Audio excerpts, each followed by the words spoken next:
자, 윤석열 전 대통령에 대한 특검의 체포영장 시한 오늘까지입니다. 하지만 결국 오늘도 윤 전 대통령을 구치소 밖으로 데리고 나오지는 못했습니다. 오늘 오전 8시 25분경 서울구치소에 피의자 윤석열에 대한 체포영장 집행을 지휘하였으나 피의자가 완강하게 거부하였고 피의자의 부상 등이 우려된다는 현장의 보고를 받고 9시 40분 집행을 중단하였습니다. 건국 이후에 이런 일이 단 한 번도 없었습니다. 어떻게 구속된 피의자를 체포영장을 발부받아서 팔다리를 잡고 다리를 들어서 끌어내려고 하는 이 시도 자체가 우리나라 역사상 처음입니다. 이 과정에서 일어난 모든 불법 행위에 대해서는 관련자들에선 반드시 응분의 책임을 물을 것입니다. 자, 윤석열 전 대통령의 거센 반발 속에 결국 강제 구인이 무산됐습니다. 자, 김건희 여사 특검팀 사무실 앞으로 한번 가보겠습니다. 자, 지금 이 시각 특검팀 사무실 앞 영상 저희 보여드리고 있습니다. 오늘로 영장 기한이 만료되다 보니까요. 아무래도 특검팀의 고심이 상당히 깊을 텐데, 자, 이남희 기자, 특검팀이 그러면 영장을 재신청할지 말지 이거는 결정했어요? 안 그래도 기자들이 콕 집어서 특검 측에 이걸 물어봤는데요. 굉장히 말을 아꼈습니다. 오늘도 적법 발부한 영장을 적법하게 집행을 했는데 네. 불필요한 논란이 있는 게 타당하지 않다고 생각한다. 그래서 구체적 말씀은 드리지 않겠다면서 일단 말을 아꼈습니다. 이것은 공식적인 입장이고요. 네. 이제 법조계에서는 이런 관측이 나오고 있습니다. 오늘 김 여사, 그러니까 윤석열 전 대통령 부인 김건희 여사에 대한 영장도 청구된 상황이고요. 예. 더 이상 이런 불필요한 이런 물리적인 공방이 있어야 하나 이런 고민 때문에 또 영장을 더 청구하지 않을 쪽으로 가닥 잡지 않겠냐 이런 법조계 관측은 나옵니다. 잠시 뒤면 이제 결정이 될 것 같은데, 허재현 변호사, 지난주에 어쨌든 특검팀 입장에서는 체포영장 집행을 한 차례 실패했고 엿새 만에 오늘 다시 시도를 한 겁니다. 그런데 이번에는 조금 더 거친 대치가 벌어졌어요. 저희가 그 순간을 지금부터 자세히 한번 짚어볼 텐데, 자, 이렇게 1차 집행 당시에는 특검팀이 오전 8시 40분에 구치소에 들어갔거든요. 근데 이때 그러니까 변호인 접견이 있는 오전 9시보다 더 빨리 간 거다 이런 해석이 나왔는데, 아니 근데 오늘은 더 빨리 갔어요. 그렇습니다. 1차 때보다 지금 화면에서 보시는 것처럼 1시간 정도 일찍 서울구치소에 진입을 해서 예. 8시 25분부터 영장 집행에 착수를 한 상황으로 보입니다. 아무래도 이 변호인이 만약에 현장에 있다고 하면 여러 가지 절차적인 문제를 삼으면서 제지를 하거나 체포영장 집행에 어떤 그 장애가 될 가능성까지도 의식한 것이 아닌가 하는 생각이 들기는 합니다. 왜냐하면 모든 체포영장 집행이 항상 변호인의 입회를 반드시 전제하는 것은 아니거든요. 네. 그렇다 보니까 만약에 9시가 넘어서 변호인 접견을 하게 된다고 하면 영장 집행 과정에서 윤 전 대통령의 변호인 접견을 요청하면서 시간 끌기를 할 수도 있습니다. 통상 이런 경우에 제가 알기로는 그러니까 뭐 체포영장을 집행하는데 변호인이 만약에 들어왔다라고 하면은 그 현장에 있다라고 하면은 네. 접견을 하겠다라고 하면 일단 집행을 하고 검사실에 와서 접견을 할 수 있도록 최대한 접견 교통권을 보장해 주기는 합니다만 체포영장 집행 자체를 중단하고 변호인을 접견하게 해준다거나 이런 경우가 그렇게 흔한 건 아니거든요. 그런데 오늘은 그렇게 했던 상황으로 지금 알려지고 있는데 어쨌든 특검 측에서는 이렇게 예. 시간이 지체가 된다라든가 이런 상황을 최대한 막고 싶었을 거라는 생각이 들고요. 그래서 좀 더 일찍 움직인 게 아닌가 싶습니다. 자, 그러니까 체포영장 집행 시간이 오늘 8시 25분부터 시작을 했고, 자, 이게 무산된 게 9시 40분. 그러니까 2차 집행은 1시간 15분 만에 끝난 겁니다. 1차 때보다도 어떻게 보면 더 빠르게 중단을 결정한 건데, 그러면 안에서 도대체 무슨 일이 있었던 걸까요?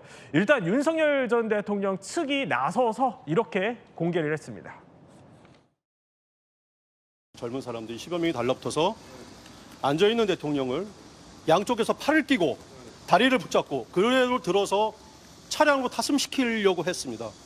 그 과정에서 완강하게 거부를 하시니까 의자를 들고 그 의자에 앉아있는 대통령님을 같이 들어가지고 같이 또 옮기려고 했습니다. 그 과정에서 의자가 뒤로 확 빼졌고 바닥에 떨어지는 그런 사태까지 발생을 했습니다. 팔을 너무나 세게 잡아당겨가지고 팔이 빠질 것 같다고 좀 제발 좀 놔달라고 부탁을 해서 겨우. 아니 그러니까 상황은 이랬다는 거예요. 우선 당시에 저렇게 서울구치소의 기동순찰팀 요원을 포함해서요 교도관 10여 명이 이제 투입이 된 것으로 전해지고 있습니다. 그런데 윤 전 대통령 측이 설명하는 상황은 이랬다는 겁니다. 그러니까 팔다리를 붙잡는 물리력을 행사를 했고 또 윤 전 대통령이 의자에서 이제 바닥에 떨어지기까지 했다는 건데 이건 특검도 인정합니까? 일단은 특검 측의 설명은 추가로 이렇게 나왔습니다. 자, 체포에 필요한 최소한의 물리력을 행사한 것이다. 그래서 네. 부상 위험이 있다는 현장 보고에 중단을 했다. 그러니까 이런 시도가 있었다라는 거는 어느 정도는 겹치는 부분이 있는데 김건희 특검 측은 최소한의 물리력 행사다. 이렇게 얘기를 한 겁니다. 지금 윤석열 전 대통령 변호인 굉장히 격앙된 채 브리핑을 하기도 했는데 네. 보면은 다시 한번 종합을 해보면은 오전 8시 25분부터 총 3번의 시도로 윤석열 전 대통령을 이렇게 체포하려는 그 시도가 있었다는 거예요. 처음에는 그 교도관 10여 명이 붙어서 팔 다리를 감싸서 체포를 영장 네. 집행하려다 그다음에 의자를 들고 나오려다가 윤 전 대통령이 지금 의자에서 땅바닥으로 떨어졌다는 거잖아요. 그래서 9시 40분쯤 체포영장 집행이 중지가 됐다는 겁니다. 그 이후에 1시간 정도 윤 전 대통령이 변호인과 접견을 했어요. 그 얘기를 듣고 지금 조금 전에 변호인이 브리핑을 한 것으로 보이고요. 네. 그래서 윤 전 대통령은 오전 11시쯤 의무실에서 진료를 받았다. 이렇게 전해지고 있습니다. 의무실에 진료까지 받았다는 건데 자 이런 상황에 대해서 허재현 변호사 이제 변호인 측에서 이렇게 얘기해요. 모든 불법 행위에 대해서 응분의 책임을 묻겠다 이러는데 이 과정 자체에 혹시 법적으로 따져보면 어떻습니까?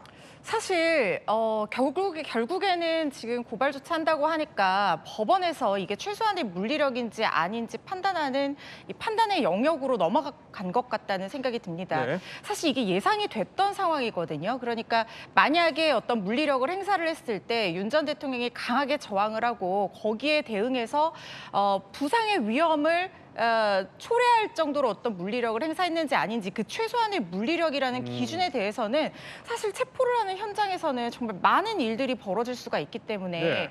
그때 그 최소한의 물리력 행사의 어떤 상황이라든가 기준이 좀 달라질 여지가 있거든요. 그래서 지금 변호인단이 한 말이 사실이라고 하면 예.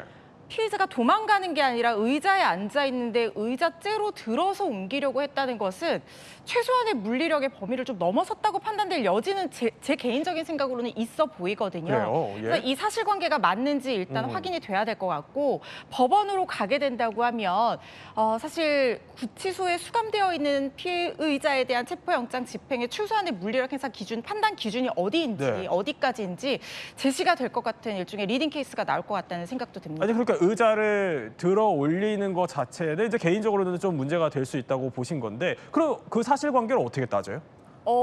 지금 체포영장을 집행하려고 했던 곳이 그 예. 의자에 들어 올리려고 했던 곳이 제가 알기로는 출정 과장실로 접견하는 도중에 이렇게 들어 올리려고 했던 것으로 알고 있거든요. 그렇다고 하면 출정 과장실 안에는 그러니까 그게 출정 과장실이 뭐냐면요. 네. 교도관의 그 교도소의 내부에 보면 출정팀이라는 팀이 있어요.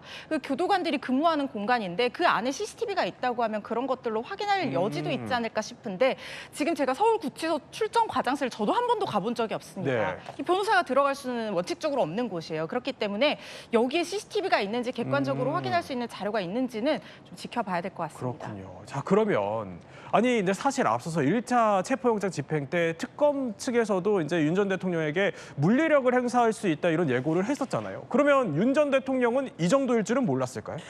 글쎄요, 서로 간에 사실은 어디까지 저항할까 또는 어디까지 지금 거부할까 여기에 대한 어떤 생각이 달랐을 겁니다. 최소한 특검 측에서는 이렇게까지 하면 중간에 포기하고 그다음에 차에 스스로 타지 않을까라고 생각했을 수도 있어요. 왜냐하면 10여 명이 둘러싸여 있고 네. 그다음에 확실하게 물리력 행사를 예고도 했고 있기 때문에 대통령이 이렇게까지 저항할 줄 몰랐을 것 같고요. 윤 전 대통령도 마찬가지일 것 같아요. 자신이 의자에 앉아서 네. 끝까지 저항을 하면 의자째로 들어 올린다. 사실 쉽게 생각할 수는 없잖아요. 물론 몸에 손을 대는 것은 상처가 날 수 있으니까 아마 그렇게 들어 올리려고 했다고 생각을 하지만 윤 전 대통령 측에서도 특검 측에서 생각보다 굉장히 의지가 있구나라고 네. 생각할 가능성이 높죠.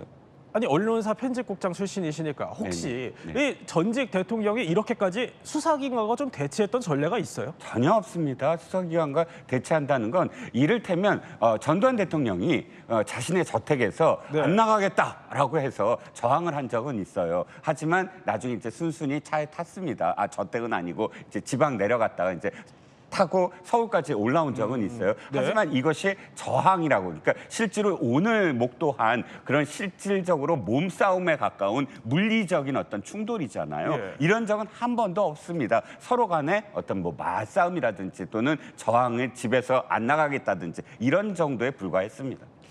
오늘 상황 좀 어떻게 보셨어요? 저 예전에 미국에 싱크탱크 있는 외국인 분들 만나서 저한테 이런 질문 던진 적 있어요. 왜 한국에 있는 대통령은 거의 퇴임 후에는 감옥에 갑니까?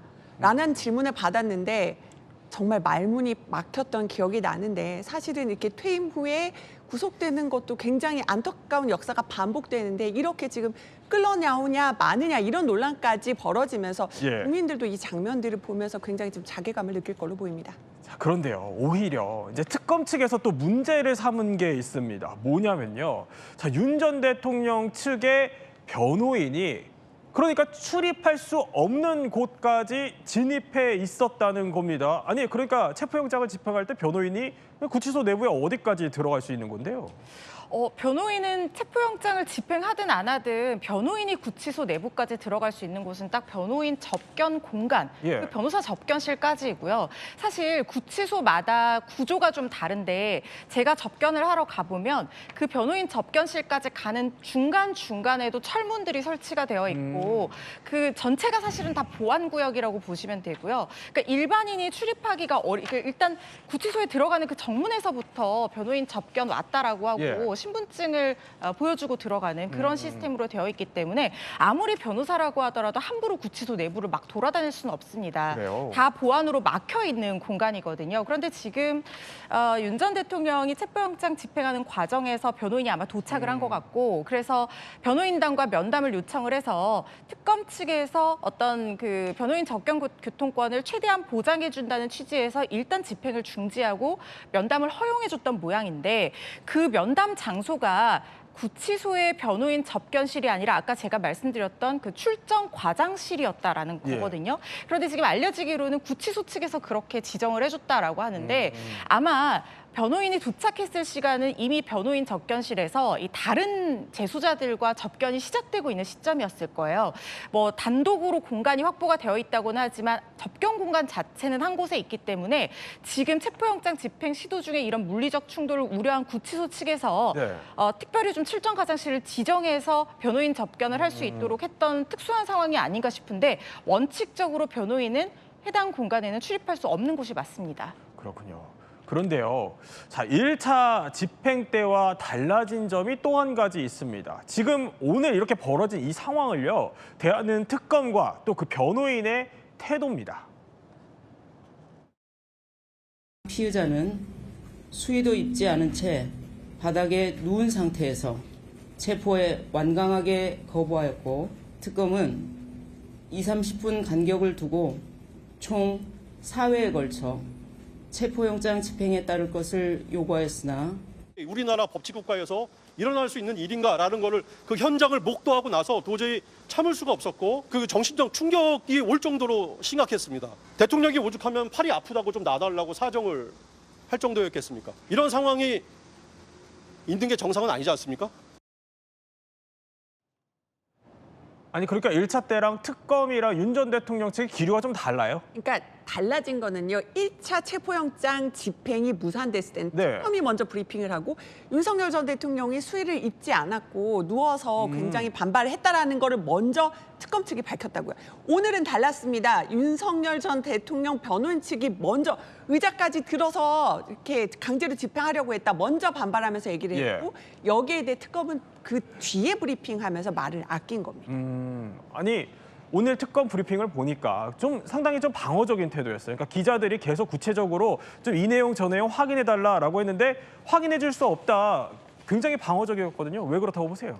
이게 문제가 될 여지가 있다는 생각이 들어서 일단은 말을 아끼는 상황이다라는 생각은 듭니다. 왜냐하면 말씀드린 것처럼 이게 사실은 굉장히 초유의 사태거든요. 네. 구속된 피의자에게 체포영장을 집행하는 것도 흔한 일이 아닌데 이렇게까지 저항을 하고 그렇게 저항하는 피의자에게 의자를 들고 사실상 이게 우리가 이럴 수는 없다라고 그동안 예측했던 어떻게 보면 팔다리를 붙잡고 사지를 들고 끌어내려는 시도가 실제로 일어난 상황이거든요. 네. 그러다 보니까 이걸 만약에 윤 전 대통령 측에서 법적으로 문제 삼아서 법원의 판단을 받게 된다고 하면 해석의 영역으로 남아있기 때문에 특검 측에서 이게 가혹행위라고 판단될 여지까지도 염두에 두고 일단 구체적인 상황에 대해서는 말을 아끼고 추이를 좀 지켜보는 상태가 아닌가 하는 생각 듭니다. 네.